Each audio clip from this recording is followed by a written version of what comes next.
we see, things we hear, things we smell, things we do. Things are here in your mind, in the conscience of your mind. They are things that we cannot hide in the recesses of conscience mind, conscience mind, conscience mind, conscience mind.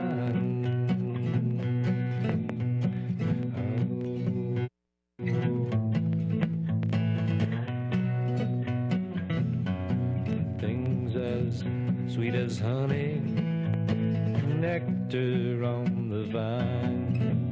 Things are good, things are bad. Sometimes things are sad. In the conscience, in the conscience, in the conscience mind.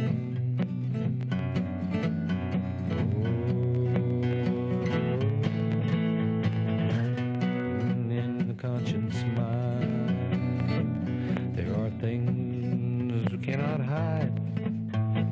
In the conscience mind, there are good things, there are bad, but most of all they are glad. In the mind, in the mind, in the conscience of your mind.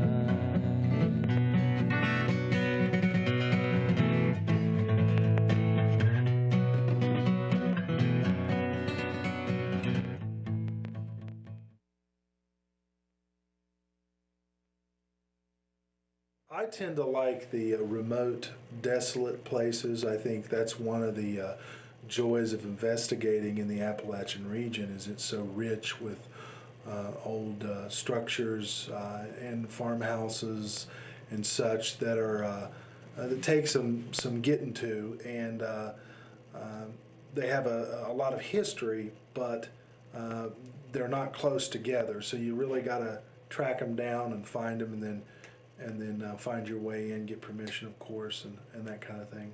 So I would have to say the Memphis homestead, where I had the infamous loft experience, and then also the Twin Creek residence, which was probably the one of the most remote ones we've done. And again, there was some follies in that one. Getting to it and getting back out.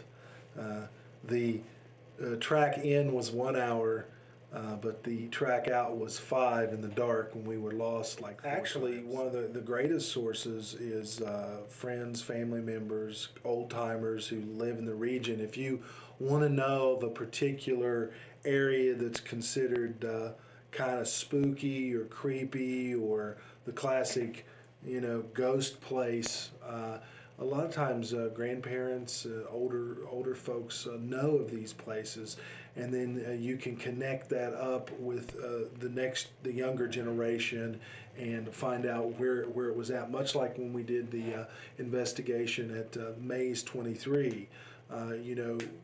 We were contacted by a person who had owned this property, and their previous generation, their grandparents and stuff had told tales of things, and the cemetery there predated, I think, Ohio's statehood.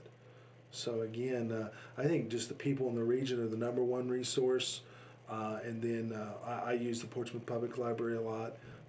One of my close friends, Todd Martin, is he's been over every stretch of this up and down the river, pretty much. On four-wheelers for the last 10 or 15 years. So if there's a place I want to get to that I think there might be something there, I'll coordinate with him.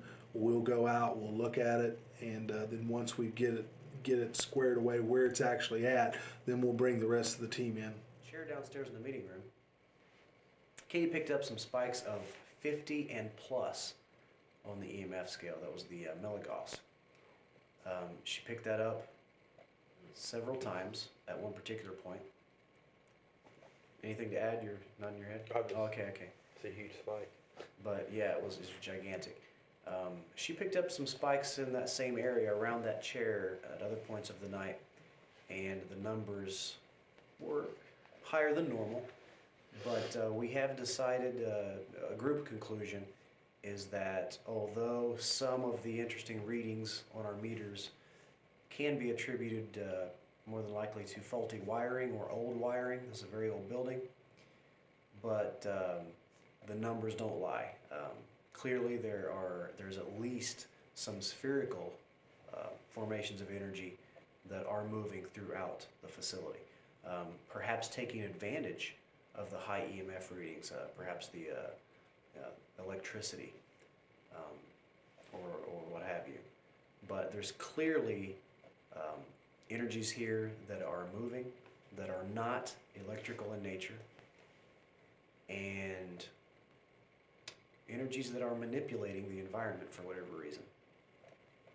Would love to do a follow-up one of these days, but that seems to be tonight's findings. We're going to take our evidence home and see what all we can gather. And boy, that's going to be exciting. Tonight was fun for all of us. So, over and out.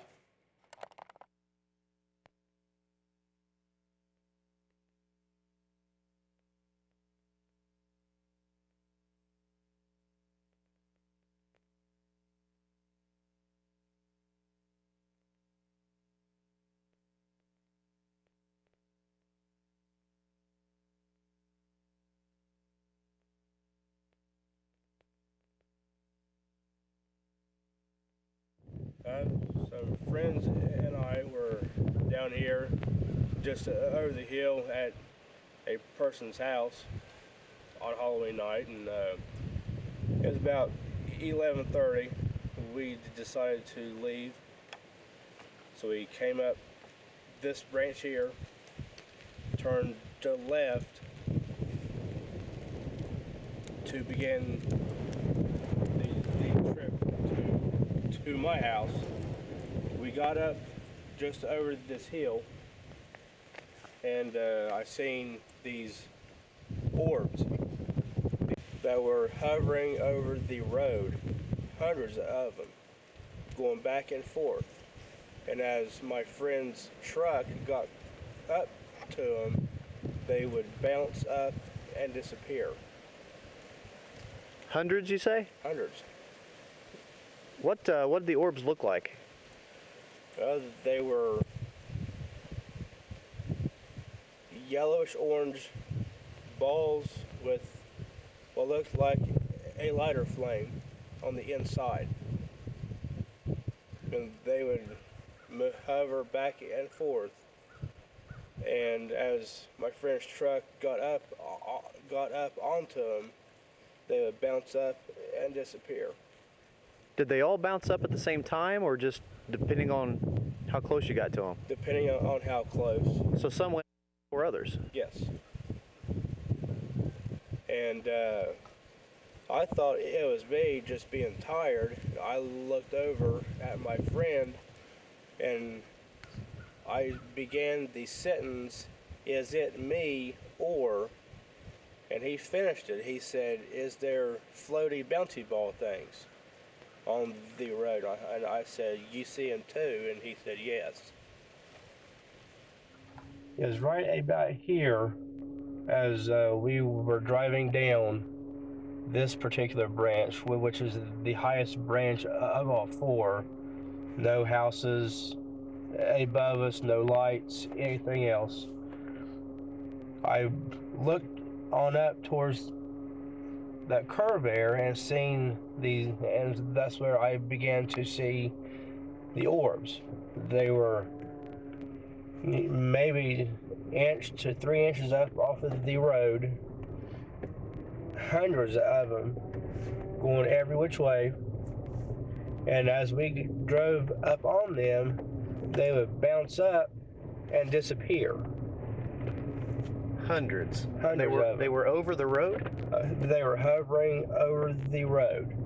And you know, as you can see, there's no houses or any lights higher up that would reflect hundreds of little tiny orbs. And on the way up here, I can testify that although there are some recent developed properties as you come up the hill, from where we're at right now, other than this house far away that I can zoom in on, that is another recent development, there's nothing around for miles of this place. And back then, there was no development up here whatsoever. All right, we're now at the location where the orbs were sighted. We're out of the truck now, as you can see. And I'm seeing here on the monitor, the highest point of the road that you see now, all the way, and this is quite a stretch of back road, as you can see, all the way to about where Casper, my little white truck, is sitting, were where Jason saw and his friends saw the hundreds of orbs that night. That Halloween night was my first experience with orbs. And that's definitely one night I will never forget.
You won't come any closer than that?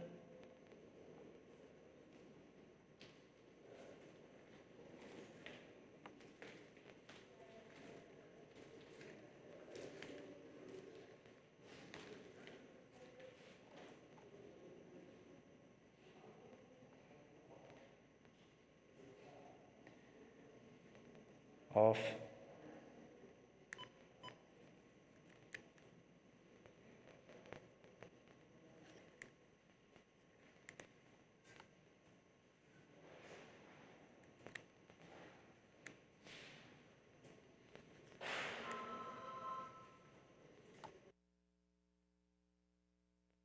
I'd like to see, is anybody on 3? I'd like to see if there's maybe 2 poo balls.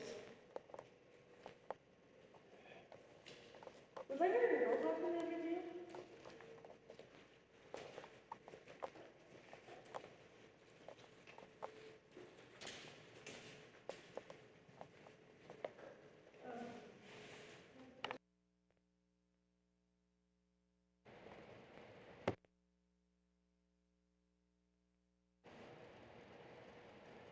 Hello, my name is Tracey Puckett, and I am the co-founder of S.O.P.I, Southern Ohio Paranormal Investigations. We began this project as a way to investigate stories of the region, stories that tend to be, in these parts, passed down from generation to generation. Wonderful ghost stories in the foothills of Appalachia here in the tri-state area.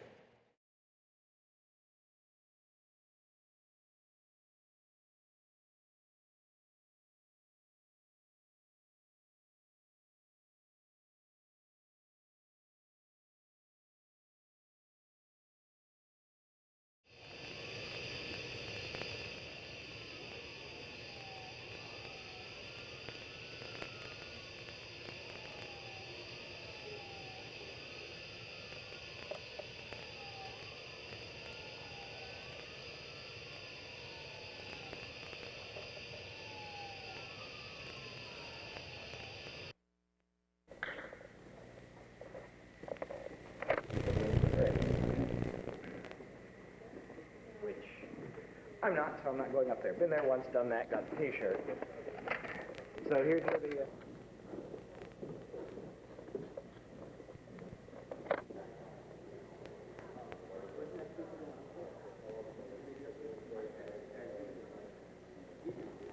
going down now?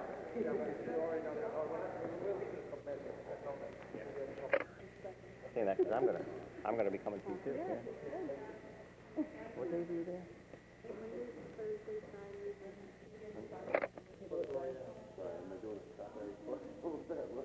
I'd like to do Royal, but if no one else is going there. Which one Well, is that? That's the house John that is, Harry. He's still undecided. He's doing good. Still doesn't see. Yeah, fine.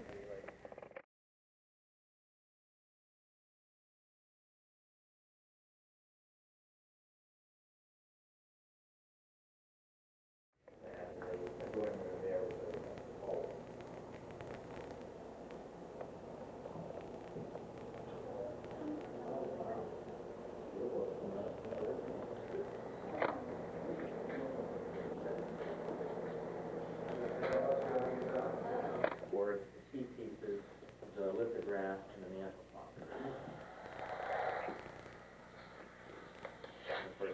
Where the dumbwaiter comes down.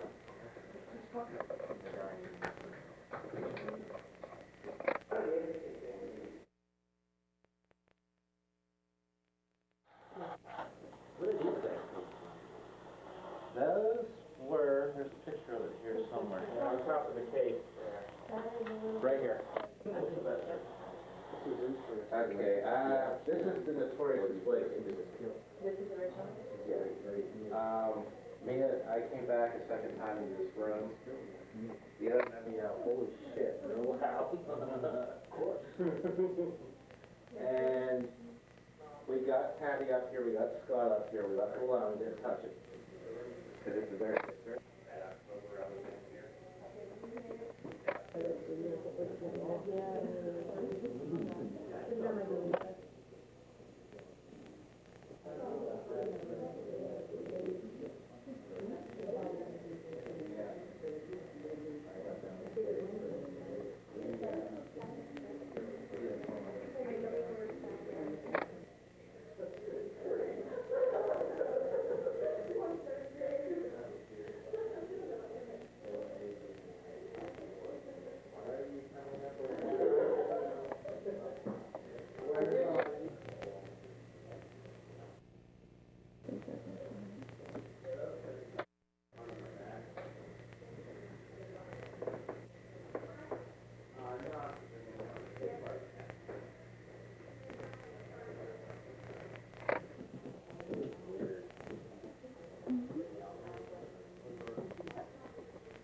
Original to me.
Okay.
Actually, I think they're both the kids. Oh, man. So, you gonna drive back on that?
Thank you for watching PEGRI TV.